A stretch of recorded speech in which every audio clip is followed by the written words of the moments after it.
We need to talk. Look, this isn't an opinion. This is a diagnosis.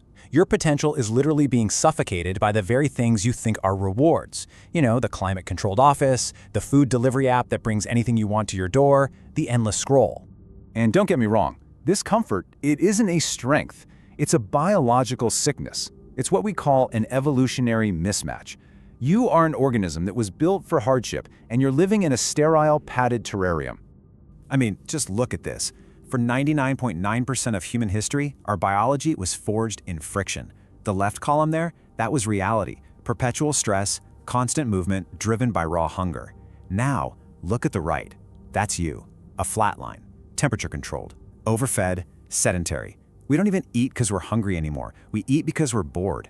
This is what we call comfort creep, and it's an insidious process that has made you fragile. And if you think I'm being dramatic, let's just look at the data. Let's talk about Universe 25.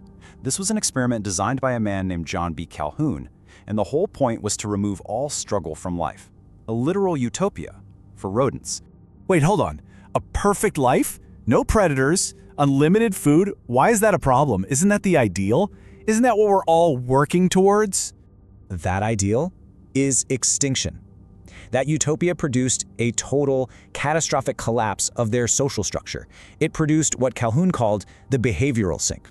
See, struggle creates purpose. Without it, the very fabric of society just disintegrates. The mice, they lost their roles. Mating, parenting, defending territory. All the behaviors that gave their lives meaning, poof, gone. And what replaced them? Chaos, violence, cannibalism, a complete retreat into social oblivion. And then came the final generation. Calhoun called them the beautiful ones. Born into this paradise, they had no scars, no stress. They didn't engage in any social behavior at all. Their only activities were eating, sleeping, and this obsessive, narcissistic introspection. They literally just groomed themselves until they died. Now, look at this slide, and I mean really look at it. This isn't about mice anymore. This is a mirror. Their social withdrawal, we call it hikikomori, people who live in extreme isolation. Their avoidance of all social roles, that's the anomie, the normlessness you see in every major city. And their narcissistic grooming, that's the engine of your social media feed, a desperate, pathetic hunt for validation through likes. Calhoun was crystal clear. The spirit dies long before the body. He called it the first death, the loss of purpose. You are living through the first death right now. Okay, the diagnosis is clear. Now it's time for the prescription. And the antidote is not more comfort, it's internal warfare. Whoa, intentional suffering? So what, we should just seek out pain for its own sake? That sounds completely pointless. This isn't about pointless pain. It's about forging a weapon. David Goggins talks about callousing the mind. Think about it. You don't build tough hands by wearing gloves. You build them through friction. Your mind is exactly the same.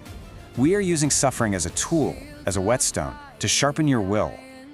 All right, here's the protocol. 1, the accountability mirror. You need to face your weaknesses. Write them down, look at them every single day until they disgust you. 2, the 40% rule. Your mind is a liar. It tells you to quit when you've only given 40% of what you've actually got.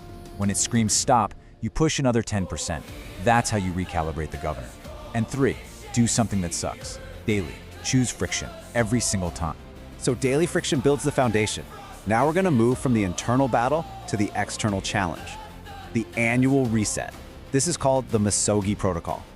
Misogi is a modern take on an ancient purification ritual. It's a massive, personal challenge that you take on once a year to remind your comfortable brain what it's truly capable of. And this is not for Instagram. It is a private war against your own perceived limits. This number is absolutely non-negotiable. Your Misogi must have, at best, a 50% chance of success. See, we've engineered failure right out of our lives. And in doing so, we've engineered out growth. You have to reintroduce the real possibility of catastrophic failure. The rules are brutally simple. Rule 1, it must be really, truly hard. And Rule 2, you can't die. This isn't about reckless endangerment. It's about finding the absolute edge of your capacity and living there for a day. And the prize for this whole ordeal is what we call a well of fortitude. It is a permanent psychological upgrade. When you do something you were genuinely convinced would break you, you recalibrate your entire operating system. For the next 364 days, every other challenge in your life just seems trivial. So the question is simple. Your comfort is a cage you built yourself. Your real potential is on the other side of that pain. So what is your Misogi? Subscribe for clarity. There's no cheap motivation here.